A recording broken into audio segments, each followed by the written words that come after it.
pertama kita harus paham dulu bahwa Al-Mahdi ini sosok yang tidak mudah untuk dideteksi, Pak. Ya, karena Allah Ta'ala memang memelihara identitas Al-Mahdi, ya. Jadi Al-Mahdi itu tidak akan muncul jauh-jauh hari, Pak. Tetapi kemunculannya itu dalam bentuk sebuah peristiwa istimewa yang terjadi di depan Ka'bah. Peristiwa apa itu? Pembaiatan paksa. Jadi Al-Mahdi itu nanti menjadi pemimpin karena dibaiat paksa oleh sejumlah orang yang kata Nabi jumlahnya mirip seperti pasukan perang Badar, ya, 313 orang. Dan orang-orang ini orang-orang alim, orang-orang soleh yang bersepakat untuk membaiat laki-laki yang mereka yakini adalah Al-Mahdi, ya.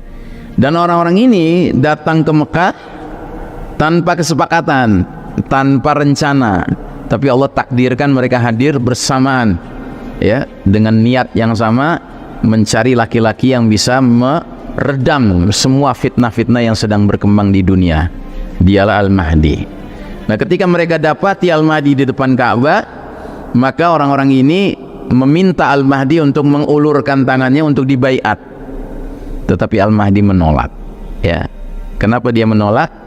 Karena Al-Mahdi adalah orang beriman yang imannya emas, Pak. Imannya sejati, ya.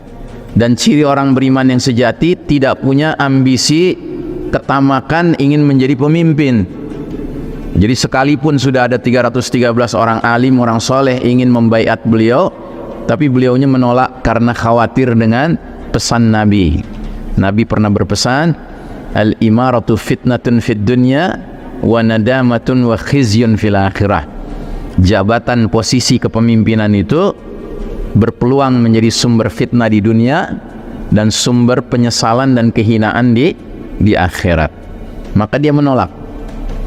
Jadi Al-Mahdi tidaklah seperti kebanyakan orang zaman sekarang, Pak, yang amat sangat haus kekuasaan, haus kepemimpinan, ya, sehingga nggak layak jadi pemimpin pun kita dipaksa melihat wajahnya di berbagai tiang listrik, di berbagai pohon, ya, di dinding-dinding, di pojok-pojok jalan. Padahal kita sendiri nggak kenal dan kita tidak tahu menahu, bahkan kita menganggap apa ya dia layak menjadi pemimpin.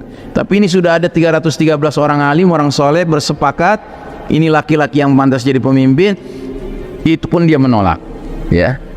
Dan penolakannya ini dibalas dengan lebih keras lagi. 313 orang ini meminta dia untuk mengulurkan tangannya sampai dikatakan, kalau engkau tidak menerima baiat kami akan pukul tengkukmu. Nah, istilah memukul tengkuk ini istilah kami akan bunuh engkau, ya. Yubayyunahu wa huwa karihun. Akhirnya mereka membaiatnya dengan Al-Mahdinya tidak merasa suka dengannya. Jadi dibaiat paksa, Pak, ya. Nah, itu satu alasannya. Alasan kedua, kenapa Al-Mahdi dibaiat paksa? Karena Al-Mahdi tidak tahu dirinya Al-Mahdi. Mengapa demikian? Skenarionya karena Allah ingin memelihara Al-Mahdi. Tidak lama setelah dibaiat, ada seorang penguasa zalim dari Syam mengirim pasukan untuk memerangi Al-Mahdi dan orang yang berbaiat pada Al-Mahdi. Dan pasukan itu sudah bergerak dari Syam, sudah melewati Madinah, mau menuju ke Mekah. Di antara Madinah dan Mekah, tiba-tiba pasukan ini dibenamkan ke dalam bumi oleh Allah Ta'ala. Nah, berita pembenaman pasukan ini tersiar ke seluruh dunia Islam, kaum muslimin. Maka kaum muslimin yang faham, yakinlah sudah hadirnya Amirul Mukminin fi akhir zaman, pemimpin orang beriman di akhir zaman. Dan kata Nabi, fa idza ra'aitumuhu fabay'uhu walau habwan al-thalji fa innahu khalifatullah Al-Mahdi. Jika kalian sudah melihat kehadiran Al-Mahdi, maka berbaiatlah dengan Al-Mahdi sekalipun harus merangkak-rangkak di atas salju, karena sesungguhnya dialah khalifatullah Al-Mahdi. Jadi kita rame-rame diharuskan untuk mendatangi Al-Mahdi dan membaiatnya, Pak, karena dia pemimpin kita, ya. Jadi istilahnya dia ini the certified leader, pemimpin yang dapat sertifikasi langsung dari Allah dan Rasulnya, Pak, untuk jadi pemimpin orang beriman di akhir zaman. Jadwal kedatangan Al-Mahdi tampaknya tidak lama lagi, Pak. Maka jauh lebih penting kita mempersiapkan diri menjadi calon-calon Safful Mahdi, barisan Al-Mahdi atau Jaishul Mahdi, pasukan Al-Mahdi. Dengan cara apa? Dengan cara kembali tadi Pak, tarbiyah syakhsiyah Islamiyah, membina diri pribadi muslim, dan terqiyah syakhsiyah Islamiyah, mengangkat, mengelevasi posisi kita, derajat kita di mata Allah agar sampai kepada derajat menjadi jundullah, tentara Allah Pak. Kalau kita sudah jadi tentara Allah, tentunya Allah dengan mudahnya akan menggerakkan kita untuk bisa berbaiat kepada pimpinan dari Hizbullah, partai Allah gitu Pak, yaitu Al-Mahdi. Nah pertanyaannya, benarkah 2024 akan hadir sang mujaddid, sang pembaharu itu? Wallahu a'lam bishawab, kita tidak bisa memastikan. Tapi benarlah memang ada hadis Nabi mengatakan fi kulli ra'si mi'atus sana atau mi'atu am, di setiap awal 100 tahun akan muncul seseorang yang Allah takdirkan menjadi mujaddid, yang memperbaharui ya vitalitas kehidupan beragama umat Islam ini. Dan kalau saya cenderung pada pendapat Syekh Mubayyad, penulis kitab Ensiklopedia Akhir Zaman, di mana beliau cukup kuat dugaannya, keyakinannya bahwa mujaddid berikutnya yang dinanti-nantikan oleh umat ini adalah Al-Mahdi. Ya, mengapa demikian? Karena situasi zaman sudah sampai kepada era globalisasi. Era globalisasi ini artinya segala sesuatu ditakar dengan penilaian kelas internasional Pak. Sudah tidak ada masalah yang terjadi di suatu wilayah nggak ada hubungan dengan wilayah lain, semua sudah saling kait berkait Pak. Sudah jaringannya jaringan global ya. Bahkan kita sadar musuh kita ini elit-elit global Pak, seperti Bill Gates dan kawan-kawan, itu musuh kita sekarang Pak. Musuh kita ini bukan yang kelas ranting, kelas cabang ya kan, tetapi yang di sana Pak, itu musuh kita yang sesungguhnya ya. Nah jadi saudaraku rahimakumullah, karenanya mujaddid yang harus tampil haruslah mujaddid yang levelnya pun level kelas dunia, kelas global. Dan itu yang pantas siapa? Al-Mahdi.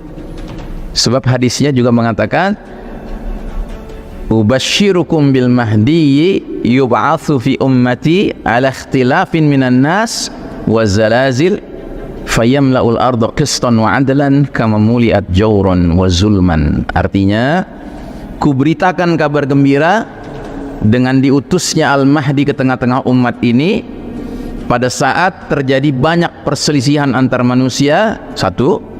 Kedua, gempa-gempa berlangsung ya. Dan yang ketiga, Al-Mahdi akan penuhi bumi secara merata dengan keadilan setelah sebelumnya bumi dipenuhi secara merata dengan kezaliman ya. Dan sekarang kita sedang menyaksikan bumi ini dipenuhi secara merata dengan kezaliman. Sekarang ini kezaliman luar biasa Pak ya. Apa nggak zalim namanya? Rakyat sudah menanti-nanti si pembunuh ini nanti ujung-ujungnya dihukum mati kan. Keluar vonisnya hukum mati, gembira rakyat. Nggak taunya boleh dicoba 10 tahun dulu sebelum dihukum mati. Sakit hati kita ya. Ini kezaliman Pak. Padahal ayatnya jelas, al-anfu bil anfi wal udhunu bil udhuni was sinnu bis sinni wan nafsu bin nafs ya. Ini hukum Allah ya. Telinga dibalas telinga, hidung dibalas hidung ya kan, jiwa dibalas jiwa. Itu hukum kisos Pak. Hukum kisos itu bukan hukum yang biadab, itu hukum Allah Ta'ala. Mau bilang Allah biadab ya terserah, Anda akan berhadapan dengan Allah begitu. Nah jadi demikian ya Pak. Jadi kita tidak tahu kapan Al-Mahdi akan muncul, tetapi Syekh Mubayyad, saya mengutip pandangan beliau, menduga kuat mujaddid berikutnya yang sepantasnya mengisi perjalanan sejarah umat Islam sekarang ini adalah Al-Mahdi.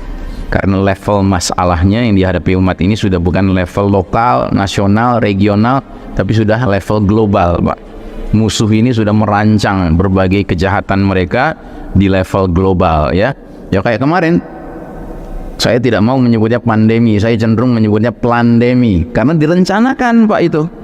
Wabah itu direncanakan ya, sedemikian rupa sampai perencanaan itu sudah mencakup bagaimana caranya mengubah cara berpikir umat Islam agar sholat berjamaahnya tidak menjadi sholat berjamaah yang sesuai sunnah Nabi.